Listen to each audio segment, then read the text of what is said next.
Magandang umaga, narito na mga unang balitang hatid ng GMA Integrated News.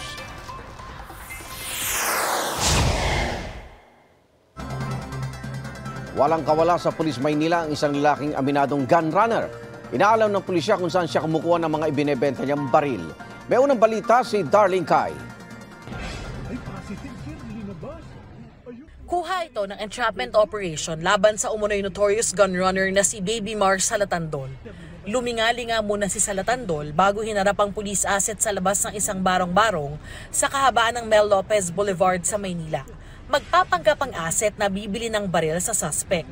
Maya-maya, inilabas ni Salatandol ang nakasukbit sa bewang niya na isang kalibre 38 na baril. Ilang saglit pa, inabot na ng asset ang pera kay Salatandol. Inabot na. Ito na ang hudyat para sa lakayin ng mga operatiba ng MPD Special Mayor's Reaction Team si Salatandol. Agad siyang inaresto ng mga pulis. Na-recover ang baril at marked money. Nabalitaan nga po namin dun sa informant namin, ma'am, na nakalaya na naman ito galing sa Munti at bumalik na naman ito sa pagbebenta ng baril. Kaya nung nagkanda kami ng validation, kung totoong positive nga itong si Baby Mari. Labas-masok sa kulungan ng suspect ayon sa pulisya. Ito na raw ang ika-4 niyang kaso.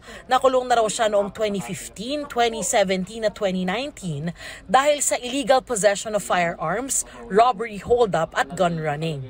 Itong iba po kasi, ma'am, itong gaya ng robbery niya, hindi na nagpakita yung complainant, na-dismiss yung kaso. Tapos itong last naman yan in 2019, yung nangulungan siya, nakaserve yata siya ng almost 2 years sa Muntinlupa. Sa inisyal na investigasyon ng pulisya, may kinabibilangang gun running group si Salatandol. Doon daw kinukuha ang mga ibinibentang baril. Yung nabibilangan niya na grupo na ang panit talaga nila, mang-hold up, ang robbery doon sa lugar na yon.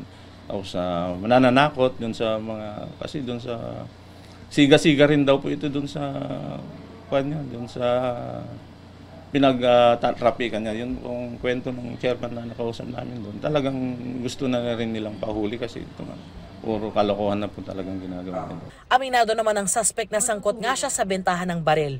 Pero depensa niya, nagutusan na po ako, sir. kwento mo paano inutos sa'yo, anong sabi? Lalang po kasi yung pangbiling pangkain po eh. Tsaka gipit po kami. 200 piso raw ang bayad sa kanya kada transaksyon. Patuloy ang follow-up operations ng pulisya para matugis ang iba pang kasamahan ng suspect. Ito ang unang balita sa Maynila. Darlene Kai para sa GMA Integrated News. Kapuso, mauna ka sa mga balita. Panoorin ang unang balita sa unang hirit at iba pang award-winning newscasts sa youtube.com/GMA News. I-click lang ang subscribe button. Sa mga kapuso abroad, maaari kaming masubaybayan sa GMA Pinoy TV at www.gmanews.tv.